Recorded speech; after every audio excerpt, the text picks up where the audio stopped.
મહેસાણામાં સ્કૂલના વિદ્યાર્થીઓને માર મરાતા હોવાના સીસીટીવી વાયરલ થવા પામ્યા છે. મહેસાણાના મોટી દાવ ઉત્કર્ષ વિદ્યાલયમાં શિક્ષક દ્વારા વિદ્યાર્થીઓને સોટીથી માર મારવાની ઘટના સામે આવતા અનેક ચર્ચાઓ શરૂ થઈ હતી અને મામલો ઉચ્ચ કક્ષાએ આવતા શિક્ષકને સસ્પેન્ડ કરી દેવામાં આવ્યો છે. ટેસ્ટ બાદ મસ્તી કરી રહેલા 4-5 વિદ્યાર્થીઓને ઊભા કરીને શિક્ષક દ્વારા સોટીથી માર મારવામાં આવ્યા હતા, જેમાં એક વિદ્યાર્થીના પિતાએ તાલુકા પોલીસમાં ફરિયાદ આપતા સમગ્ર મામલો પ્રકાશમાં આવ્યો હતો.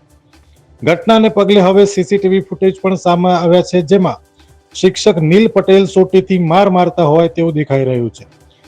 ડીઈઓ દ્વારા પણ આ મામલે ટીમ મોકલીને તપાસ કરવામાં આવશે તેવું જાણવા મળી રહ્યું છે. અહેવાલ કશ્યપ રાવલ, મહેસાણા.